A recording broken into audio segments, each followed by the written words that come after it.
Welcome to the Lost Signals Discusses Film and TV. Using the revolutionary Manzur-Mosi Thurlow scale, or MOTS, we scrupulously review these art forms with an emphasis on narrative structure. Join us for another entertaining episode.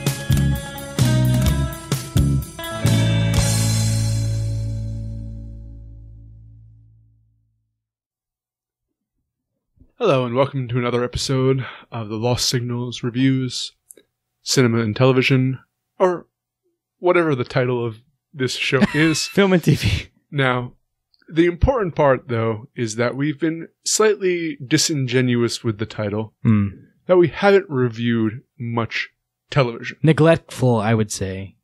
Or as much, sure. So, we, surprisingly, to the point of me being unprepared for this, are decided to review Disenchantment, the Netflix series by Matt Groening, if I pronounced that correctly. Correct. I'm Jonathan Ian Manzer, here with Scott Thurlow. I'm going to hang you all from the apple tree. Stephen Hermosi. Hello. So, Scott, you have a funny logline for us? Yeah, it's basically, since you just said it's Matt Groening, it's feudal Futurama, pretty much. The same kind of vein, same style, same humor, so Yes. we'll talk more. So I'm going to talk about the plot very briefly. Basically, three friends are, one, an elf who escaped from his candy-making personal hell, I suppose, to visit the world of humans. A demon looking to cause trouble, and a young princess who is unhappy with her Her lot in life. her teenage angst. It's basically Lady Bird. Kind of. And I mean, their adventures, she doesn't want to get married away like happens in feudal Futurama. Yeah. And eventually, like the major plot point of this is that her mother comes back after being trapped in stone. Her supposedly dead mother, who isn't actually dead, yeah. And it turns out that there might be a mysterious thing going on, which we'll have to wait for season 2. By the way, far too late, but huge spoilers. Yes. Don't listen to this if you haven't watched the episode. Don't listen If to you this haven't watched all the anyway. episodes. As we said, we've been somewhat like undercovering TV, so this has been out for a little bit, so if you've seen it, it's been a while. Like it's not like we're like ruining it for the weekend over or anything, Yeah. but nonetheless, I think that basically covers Yeah. the plot. Actually, while hinting at major spoilers, I don't think I've really mentioned any that's a of fair point. Sure. And yeah, it. And it's a Matt Groening production. I mean, like, it's his sense of humor, it's his style of... So, what did you guys think? so overall, I actually wasn't aware, like, I remember being, like, vaguely, like, oh, it's coming out, and then I totally forgot about it. Steve reminded me. So I watched it, like, maybe a month or two ago. So, in the same vein of Futurama, to an extent, I felt like it's going to take another season to keep its legs, to find its footing. Mhm. Season 1 was solid enough, although it did have its rough points. So probably it took them a while to like get like I felt as if like they couldn't decide whether they're going to be like episodic, like like self-contained episodes, but then have an overarching lore to it, or like introduce things that like will be more relevant like throughout the whole series. So given that, while it stumbled a bit, I think it was solid enough for me to give it a probably pretty strong 2, plot-wise. Yeah, good points. I think that I kind of agree. I somewhat differently than you. I have been awaiting the arrival of this show for a long time. I heard about it when it was first announced, and I was very excited to see what this next Matt Groening project was going to be. You know, Right, his next I loved iteration. The Simpsons. I loved Futurama, and you know, I was excited to see what he was going to do with Netflix. You know, a little more freedom from the censors and things like that. So I quite enjoyed this season, but like you say, there were definitely growing pains, as there were in the first season of Futurama, and definitely the first Would you say two Matt, seasons Matt of Groening Simpsons. pains as a pun that you would love? I would never say We're gonna grow into that. that. Yeah. Although good pun. Matt Groening. Go on, sir. I'm sorry, you I'm just done. made me completely lose my Sorry. train. No, it's it's a good show. There are a lot of there's a lot of stuff that we're not going to get into because they are like one-off episodes yeah. and they don't really have much They're just like to toss away jokes. say about the overarching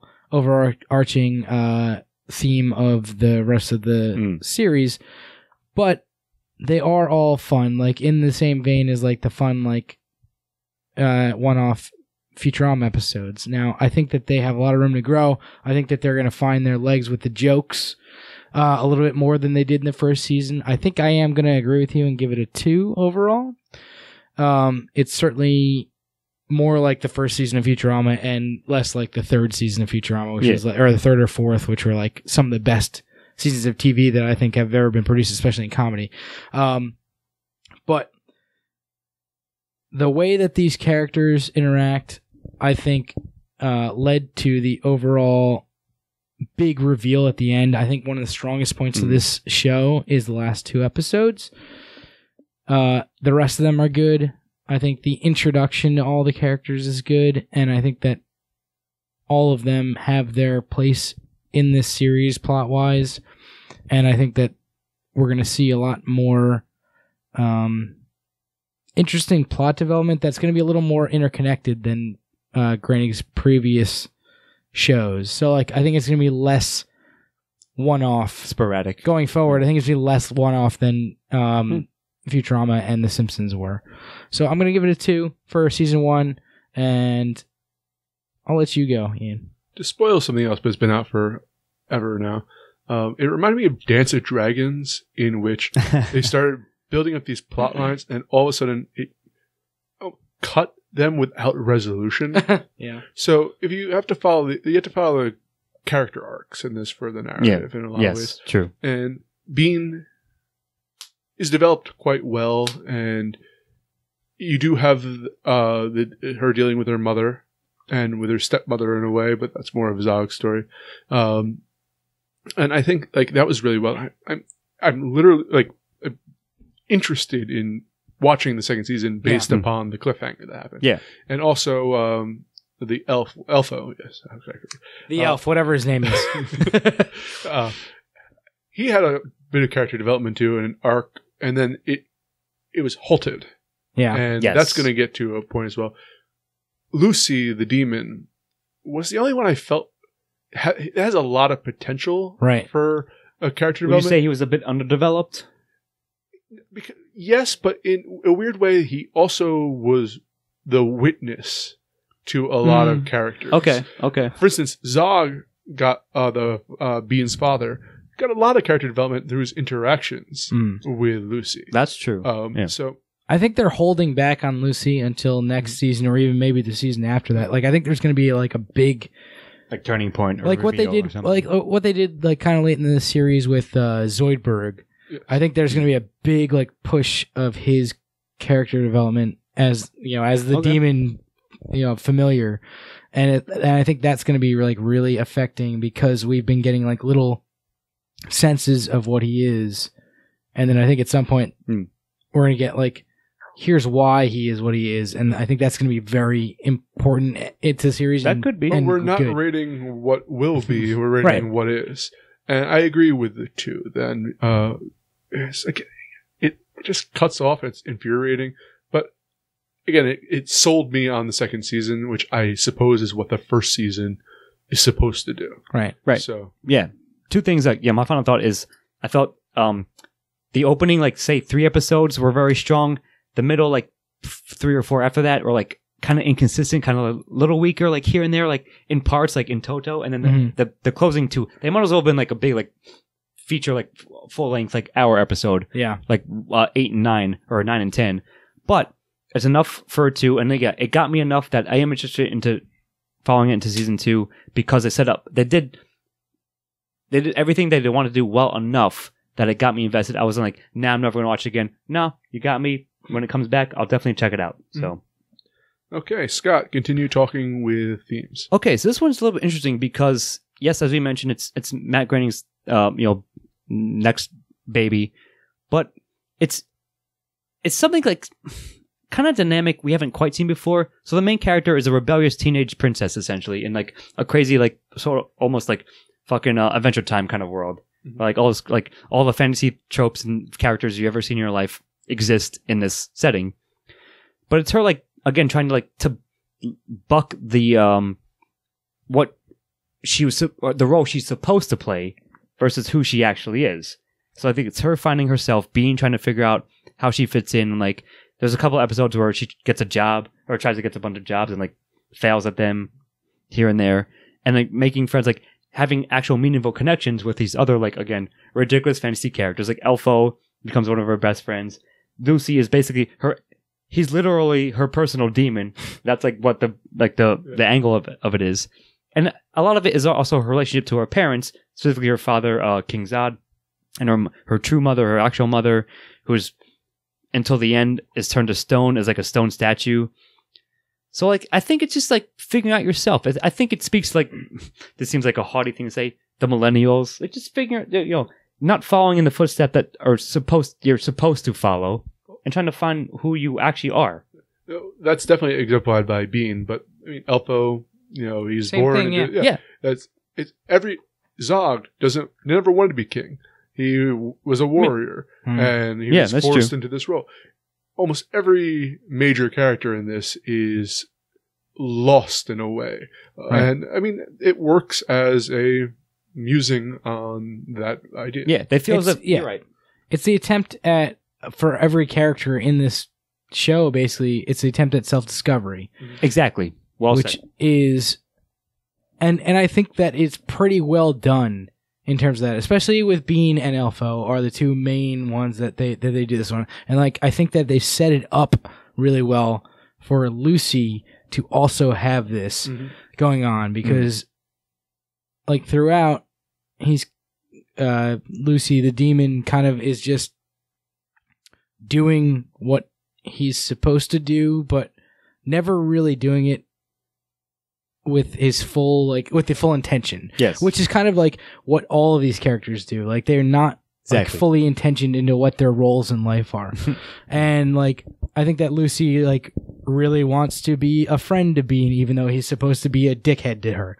And like just as Bean really just wants to go and have fun as opposed to like following through with her princessly duties, and like Elfo leaves his home because he doesn't want to be the happy elf that he's supposed to be, right? It's like throwing off the shackles of like what you're supposed to be in order to go after what you want to be. What your traditional society says you should be versus who you want. And it's the struggle against like maybe not entirely being able to throw off those shackles of what you're supposed to be. And like I think that's really interesting, and I think they do a good job of talking about that throughout these episodes, even the ones that aren't like necessarily super poignant, I guess. Like the middle episodes are a little softer, I think we'll say, but like even in those episodes they still make it a point to talk about those things. And like I think that this show does a really good job of doing that. Yeah, certainly. So I'm going to give it a 1. Certainly everything you said is applicable, even though how shall I say, like the more one-off feeling episodes, the character development is still there. Yeah. And that theme rides throughout it. So I think they did a good job as a setup, and as they develop, and we'll speak probably more about it in a couple of questions coming up. But yeah, I'm going to give it a solid 1 on theme front. These themes are interesting because I think, I'll let you speak on it, but I think that they bleed into antagonist Stephen Hermosi.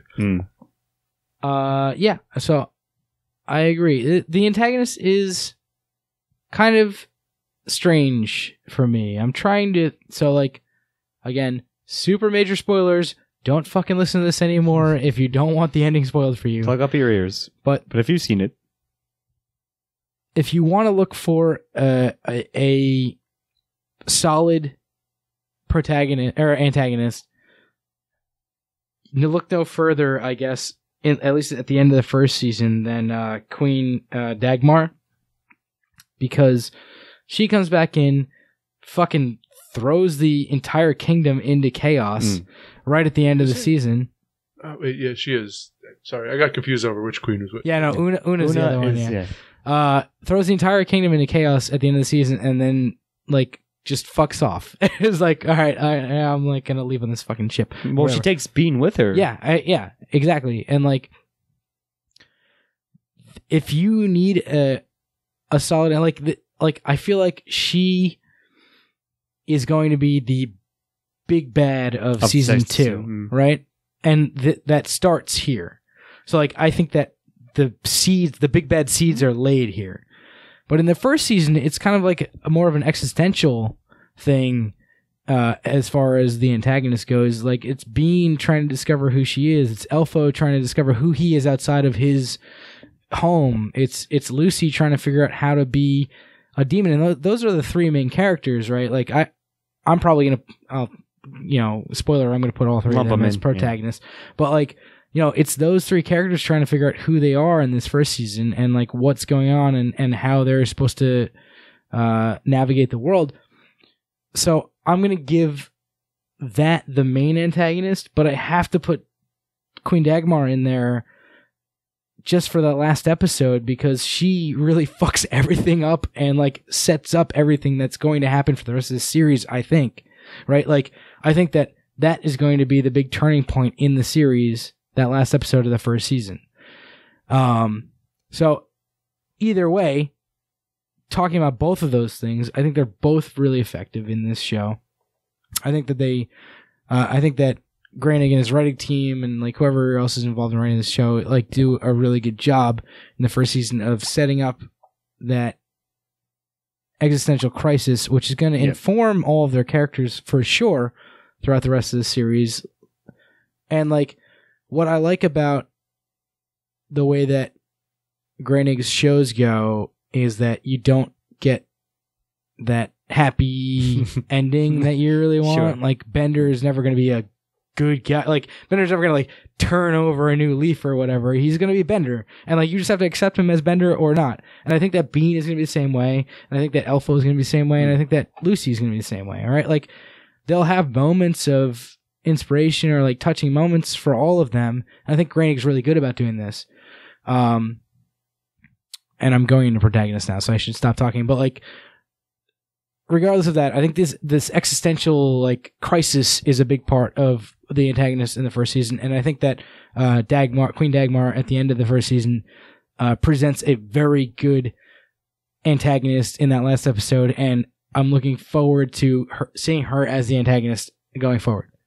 It's strange because, yeah, like, Dagmar is almost a MacGuffin for, like, 80% of it, right? Like, she's not there as a character per se, right? Until, like, the plot unfolds enough where she comes back to life or it gets unstoned, yeah.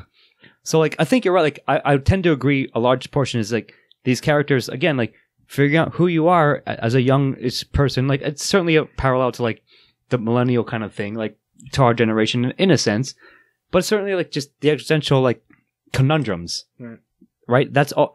Of course, I've said this many times on our episodes. Like, to me, that's always going to be effective antagonists because it's the nature of existing. But at the same time, as the season turned, then I'm not sure if, again, we can't say, right, Steve-O, but is Dagmar going to be an antagonist next season? Maybe. Or maybe she unfolds herself into like some other story. Or I mean, I could see Groening spinning this, and like just by nature of the way that he works his plots and stuff like that, I could see him making her a protagonist like easily. I could see that's what I mean. I don't really know what she's going to be, but like the way that we have it now, I think that she's going. Like, I think that the next step forward is like seeing her as the antagonist. It's weird that you both didn't bring up the spanner in the works, which is a phrase I love. With the Coven. I was waiting actually for one of you to bring it up. Yeah. Go on. Like, they're the ones who sent Lucy. Yeah. True. Ostensibly, they're plotting something, right? Yeah, and they can witness everything happening. It's not fully fleshed out, but I think they're intended to be the big bad. That's actually a really good point. Yeah. And something I I should have I considered. was waiting and for I one of didn't. you to point it out. That's all I'm saying. Yeah. go So on. I think that if anything, yeah, I agree that one, Queen Dagmar, her being stone, which was her own fault in a way. Yeah. We've already did spoiler warnings. But Triple spoiler.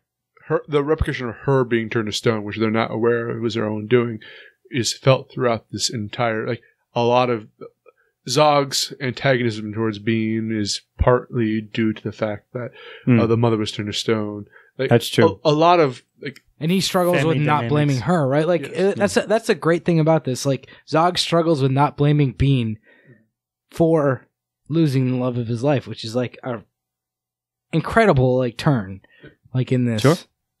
so I'm going to give it a 1 for all of that. Yeah, I agree. Like, no matter how you cut up, like, perhaps each of those aspects has its own percentage, but I think they're all definitely present and are well done enough and well drawn out and definitely set up for whatever's going to come next. Yeah, absolutely.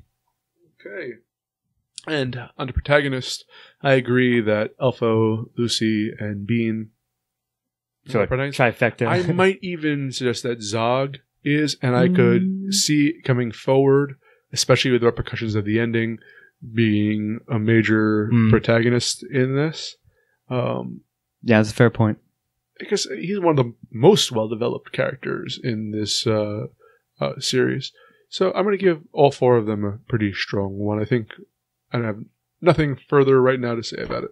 Yeah, I think, like, I mostly agree that they're, again, like, in a sense, non-traditional protagonists, like, or at least traditional ones that are flipped on their head, like, Groening likes to flip the script, as you mentioned, like, the things he does in Futurama.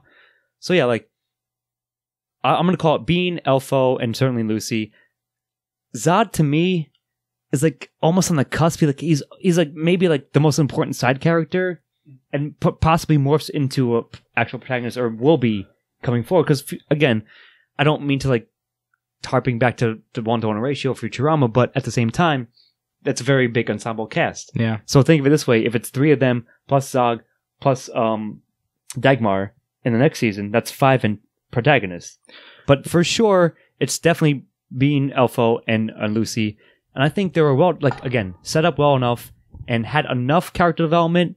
Even though I kind of, like, at times I wish I was like, you could have spent this time developing these characters a little bit more rather than, like, sort of doing, like, random, like, side-off jokes. But at the same time, it all worked well enough, and certainly I'm invested enough at this point. And maybe we'll speak to this, I don't know where else to say this, but in style, they're acted very, very well, like, incredibly well. So that went a long way to selling them as characters. So yeah, I'm giving them all collectively a smaller ensemble cast, but definitely a 1. Yeah, I mean, you got me thinking about this. I don't know. I don't want to spend too much time on this, but, like, are there any characters in Futurama that you thought were not main characters in season, like protagonists in season 1 that were going forward? Yeah, like Zoidberg would be a good example. You think? I thought of Zoidberg immediately, but I don't know if I would put him protagonist Maybe Hermes even, something like that, but maybe. Anyway. Again, I don't want to draw 1-to-1 ratio, but yeah, that's just something that I thought about. Maybe. Sure. I get what you're saying. I'd have to think about it more. Anyway, in terms of these characters, I think that Zog, I am going to leave off of the main character list, or the protagonist list on season 1. You make a good point, and I think that he might be. I think he one almost going gets there, forward. but not quite. Yeah. But I would say that those 3, like, Bean, Elfo, and Lucy are the main characters of this season, and I think that they all have their arcs. For sure. Lucy has probably the shallowest arc. Or the least fleshed out, which I guess is the same thing, but I think they have a lot of. I think they gave themselves a lot of rope to. That's not the right phrase. Not to a lot of room to them, grow. Not to hang themselves. No, a lot of room to grow with him. Let themselves a lot of room to fill with him. Mm-hmm. We'll say. Yeah. And Bean and Elfo both have really interesting arcs, especially with Elfo dying at the end of the season. I love that they didn't bring him It's back. in quotes for those of you who everything. Yeah. I love that they didn't bring him back before the end of the season. and I'm really interested to see where he comes. Like That's true. Them not bringing him back. cliffhanger. I know he's coming back, but them not bringing him back before the end of the first season makes his death like somewhat meaningful, right? Like, Sure. it wasn't like, oh, he's back the next episode, like 10 minutes into the episode. It was like, hey, like, you need to fucking think about the choice that you just made, and like, especially the fact that Bean made this choice. And it turned out to be very much the wrong choice, like way the wrong choice. Well, from what we know, but like I'm saying, like I think it's more impactful because like normally, like oh, they kill the main character, he's definitely coming back. Like it was metally, we know Elfo as a character is going to return. Right. At least I would bet What if he heavily on it. doesn't? I mean, that would be incredible. It'd be an But I'm just interesting saying, like, choice. I don't know if I would like that or not, but No. it would be a very interesting choice. but I thought it was Bold like choice, again, Con. yeah, exactly. Yeah. It was even so, it was like respectable / bolder of them to leave it off as if he is dead as a character at the end of season 1. I would say Elfo continuing to be dead is. I have about as much. Possibly MacGuffin. Yeah, I'm about as confident in that as Spider-Man staying dead at the end of. Sure. Don't. Also, spoilers for Infinity War. Right. No, I know what you're saying. Like, yeah, I think it was like a nice, like, sort of. They're trying to subvert it in a sense that in a series such as this, Yeah. you would expect that, and like, okay, you probably expect it anyways, but they're definitively, in quotes, for those of you who can't see us, Elfo is a dead character. But I thought that was like, I respect them for doing that in their narrative. Yeah. Is all. I am going to give protagonist a 1. Agreed. So, Scott, supporting. So again, this is like, because it's the nature of something like this, like, rate all the Simpsons side characters, because there's like fucking a million of them. There's not that many in Disenchantment, but there's a lot. Like, there's a lot of one-off characters, again, because the nature of like a sort of animated show like this, they have to throw like, in order to do a lot of jokes that they're going to do, they have to set up like some random side character that like plays like the straight man, or the reverse of the straight man. So like, you have so many of them. You have like Bunty, you have like the maid, you have like all the helpers. You have the it's not their antagonists, but the secret collective. But you also have the 2 wizards who are like in the employ of Zog, Yeah. right? Who are like working for them, and like all the other side characters they meet. The prince who impales Yeah. his head on the fucking sword the first right? Like, episode. yeah, the prince she's supposed to get married to, who like gets murdered but not, and then the prince who gets turned into a pig. Like, it's all like ridiculous, but it's all great brick jokes because they keep showing up, like here and there. Like, oh, we haven't seen this guy in 2 episodes, and then the pig prince like shows up because he's like, hey, I'm here too, or whatever, right? So like, I think, of course, because it's a fantasy world, it all fills out well. Even like a Hansel and Gretel like reference episode, right? There's like the sea captain that I thought was a really good joke, one of my favorite one-off jokes. So they have to throw in so many side characters. Are they the most fleshed out characters? Of course, they're never going to be. But do they serve the jokes? I guess I want to say, for the genre, and do like, even if like they're only one dimensional, do they like, again, like, make sense to the world? Yeah, of course they do. So I'm giving them all a general 1. No one specifically, but everything else that isn't the main characters or the antagonist in this fantasy world, mismatched fantasy world, is a 1 for me. So, I'm a humongous fan of British television. Mm-hmm. And this show is chock full of great British comedians. They have and American comedians as well, but like people who were in Snuff Box and The Mighty Boosh. Noel Fielding. You have Matt Berry. I think Rich Fulcher is American, but he was in a lot of British shows. I recognize some of that. Like, again, Matthew Berry has a voice you recognize immediately. You cannot mistake it. I don't know, like, I have to give them credit for drawing this. And of course, you have all of, like, Joe DiMaggio and Billy West. Yep. Like, all of Matt Groening's usual like cast the stalwarts, so, like, all of this worked really well for me. And I'm going to give it a 1 based on his pedigree. Exactly. I don't see how you cannot give a secondary 1 based on, like you said, like the pool of voice actors they have who did the job that they did. Yeah, I have to make one slight fix there. You said Joe DiMaggio; he is a baseball player. You were thinking of John DiMaggio, who is the actor, Sure, who's the voice actor. But yes, You can't a mistake win them all, that many Steve. have made. regardless. But yeah, I agree. Like you have King Zog. You have, by the way, Chaz is one of the weirdest characters in any show ever. He's just super uncomfortable and fucking really funny. Yeah. You got Una, Queen Una. Mm. You have Prince Merkamir or Merkamar or whatever. That's Matt Berry's character. Bunty, as you mentioned, Stan the Executioner. You had Tess the Giant, which was a great episode. Yep, good one. But may I put this forward? Best supporting character, The Signs of Disenchantment.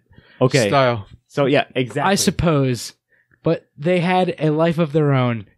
Right. They did. They were there. Like that's like saying the couch in this one scene had a. It's like saying, well, no, it's like saying the city is a supporting character, which we have said before.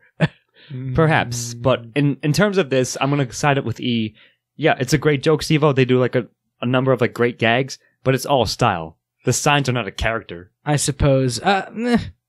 To me, I don't know. We could have this argument another time, perhaps. I don't think we have time for it right now. Fair enough. But regardless, even discounting the signs, I think the supporting characters are great in this, and like they really add a lot to this world. Really fill it out, and I think that I'm gonna give it. I'm definitely gonna give it exactly. Let's talk Elf Village too. Elf Village, yeah. Yes. Okay, Stephen. Dialogue. The dialogue is very. I mean, it's good. It's Groening-esque dialogue. It's solid throughout. It's classic Groening. It's not top. It's not like top shelf Groening dialogue, right?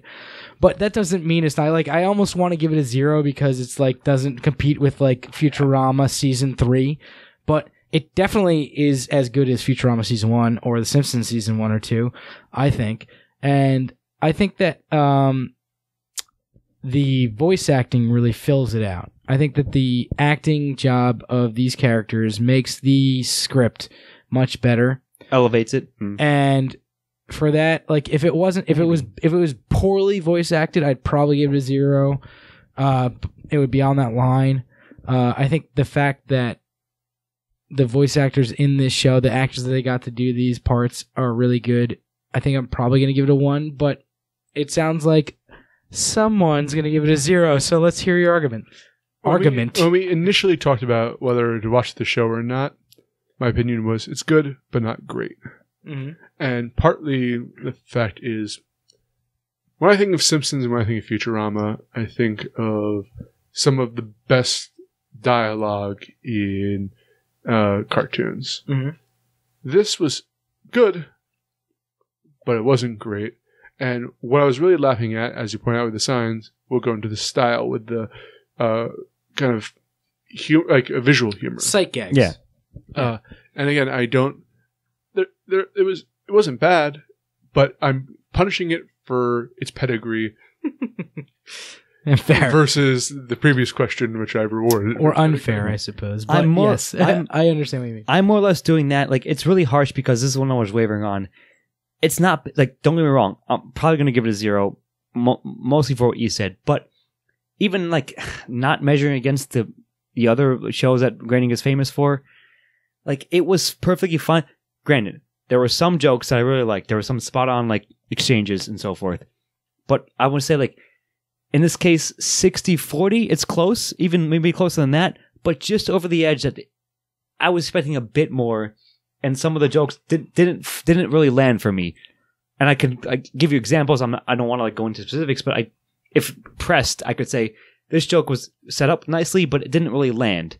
And yes, the voice acting is amazing, but I think I'm going to ship that all to style in a second. So it's going to be a soft 0, but just on the cusp, just on the other side of that. So for me, it's super harsh, I know, but I'm coming down with the 0 here. So, interesting arguments. They didn't necessarily sway me, but they made me think of something that might swing me into a 0 for this. I have to put this up against the best shows out there, and like the best animated shows is what I'm really going to compare it to. And when you put it up against, granted, yes, like the best seasons of Futurama, the best seasons of Simpsons are much better than this. Much better than season 1. But even disregarding those, put it up against the shows that are out now or of recent history.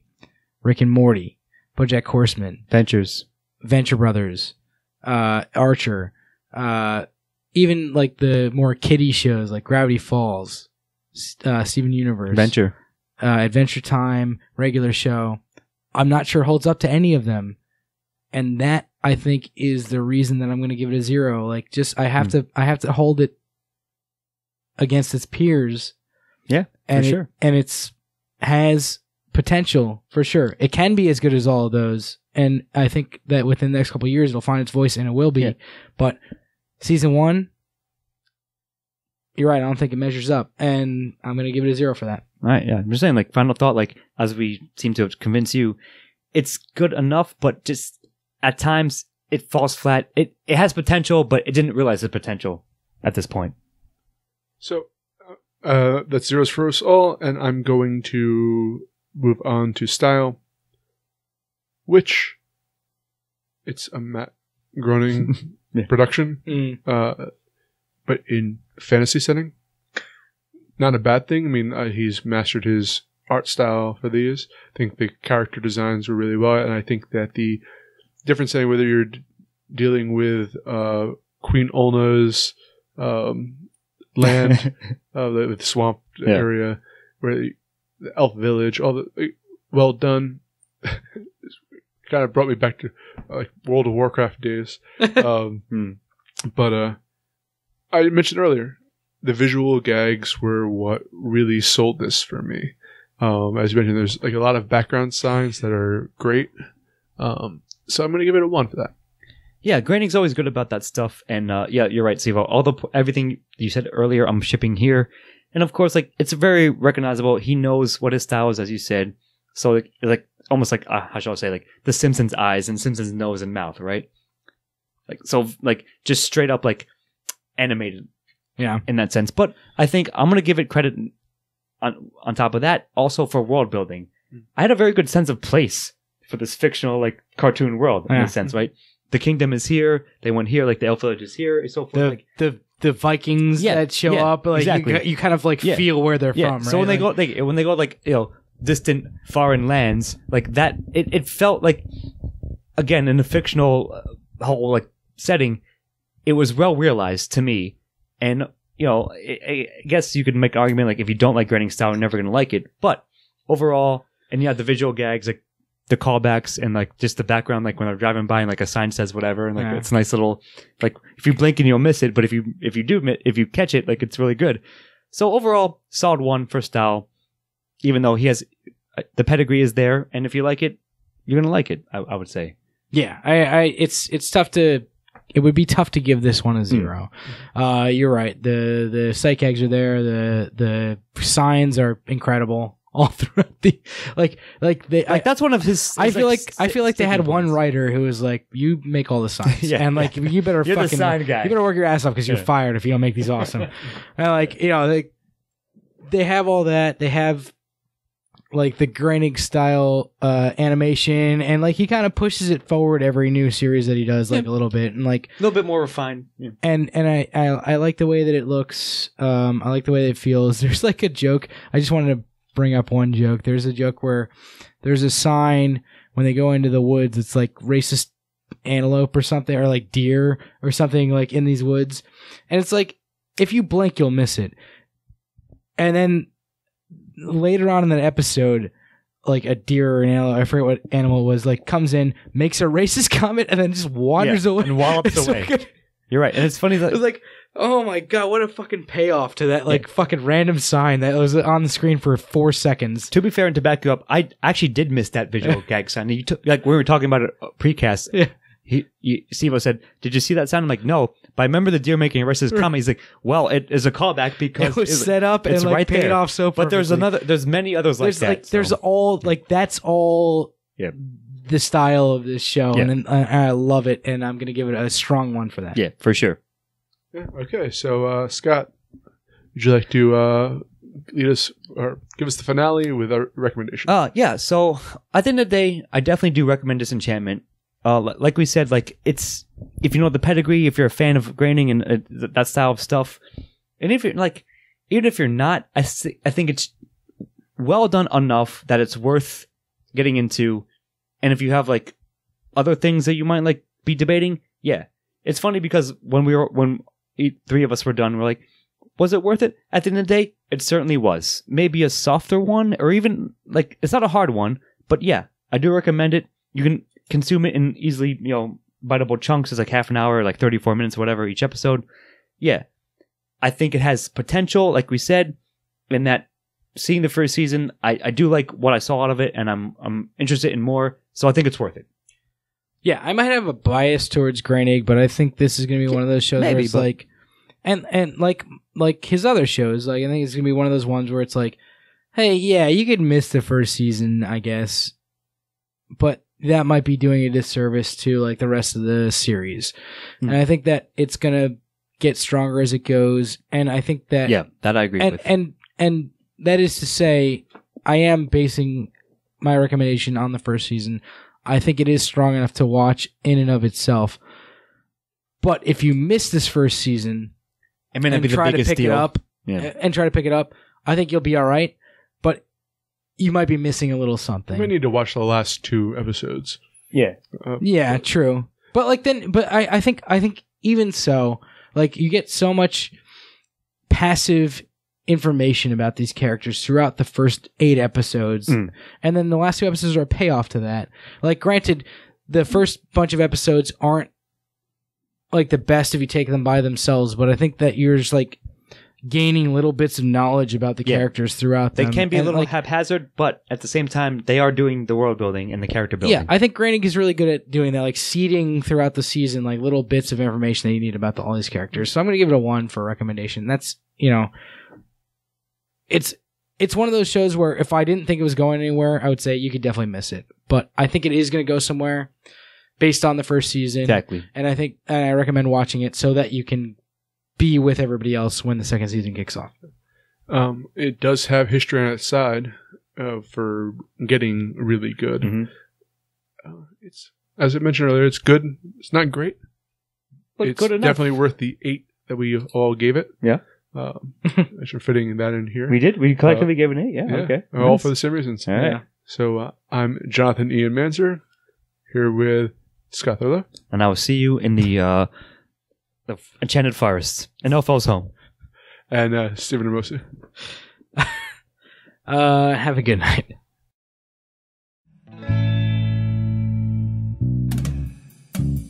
Editing and engineering by Jonathan Ian Manzer. Music by Christopher Morgan. Check us out on YouTube and iTunes for the shows, and on Facebook and Twitter for updates. Or mods?